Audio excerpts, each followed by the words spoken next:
حضرت سیدنا برا بن عازب رضی اللہ تعالیٰ عنہ فرماتے ہیں کہ غزوہ احد کے دن ابو سفیان بن حرب، جنہوں نے اس وقت اسلام قبول نہیں کیا تھا کیونکہ فتح مکہ کے وقت انہوں نے اسلام قبول کیا، مسلمانوں کی طرف آئے اور پوچھا کیا تمہارے درمیان محمد صلی اللہ علیہ وآلہ وسلم موجود ہیں؟ تو حضور نبی کریم صلی اللہ علیہ وسلم نے صحابہ اکرام سے فرمایا کہ اس کو کوئی جواب نہ دو۔ اس نے پھر سوال کیا کہ یہاں محمد صلی اللہ علیہ وسلم ہیں؟ صحابہ اکرام نے اسے پھر بھی جواب نہ دیا۔ اس نے تیسری بار یہی سوال کیا لیکن اب کی بار بھی اسے کوئی جواب نہ ملا۔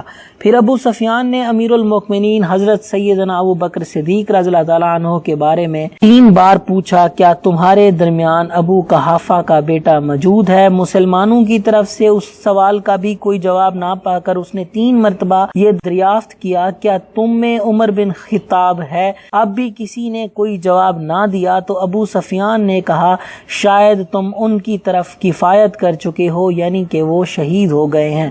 امیر المؤمنین حضرت سیدنا عمر فاروق رضی اللہ تعالیٰ عنہ جلال میں آ گئے اور فرمایا اے اللہ کے دشمن، تو جھوٹ بکتا ہے۔ یہ ہیں نبی کریم صلی اللہ علیہ وسلم، یہ ہیں ابو بکر صدیق رضی اللہ تعالیٰ عنہ، ہم سب زندہ ہیں اور ہماری طرف سے تمہیں ایک برا دن دیکھنا ہوگا۔ ابو سفیان نے کہا یہ دن بدر والے دن کا بدلہ ہے اور جنگ کی طرف ہے، یعنی کبھی فتح اور کبھی شکست۔ پھر اس نے کہا حبل یعنی ایک بت بہت اعلیٰ ہے۔ حضور نبی کریم صلی اللہ علیہ وسلم نے ارشاد فرمایا کہ اسے جواب دو۔ صحابہ کرام نے عرض کی یا رسول اللہ صلی اللہ علیہ وسلم اسے کیا جواب دیں؟ فرمایا تم کہو کہ اللہ بے شک بلند و بالا ہے، اللہ تعالیٰ سے عظیم کوئی نہیں ہے۔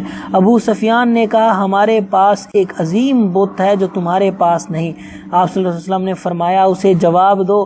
عرض کی گئی یا رسول اللہ کیا ہم جواب دیں؟ تو فرمایا کہ اللہ ہمارا مددگار ہے اور تمہارا کوئی مددگار نہیں۔ جب ابو سفیان بن حرب نے حبل اعلیٰ کہا تو رسول صلی اللہ علیہ وسلم نے حضرت سیدنا عمر فاروق رضی اللہ تعالیٰ سے فرمایا کہو کہ اللہ بلند و بالا ہے۔ ابو سفیان نے کہا کہ ہمارا حامی اوزا ہے جبکہ تمہارا حامی اوزا نہیں۔ تو آپ صلی اللہ علیہ وسلم نے امیر المؤمنین سیدنا عمر فاروق رضی اللہ تعالیٰ سے فرمایا کہ کہو کہ ہمارا مددگار اللہ ہے جبکہ کافروں کا مددگار کوئی نہیں۔ یہ واقعہ حضرت عمر فاروق رضی اللہ تعالیٰ عنہ کی شجاعت اور بہادری کا ذکر کرتا ہے کہ آپ کس طرح دشمن سے جنگ میں لڑتے تھے اور آپ بہادری سے اس کا مقابلہ کرتے تھے۔ اگر یہ میری ویڈیو اچھی لگے تو میرے چینل کو سبسکرائب کریں، شیئر کریں، کمنٹ کریں اور سبسکرائب بٹن کے ساتھ بیل آئیکن ہے اسے بھی پریس کریں۔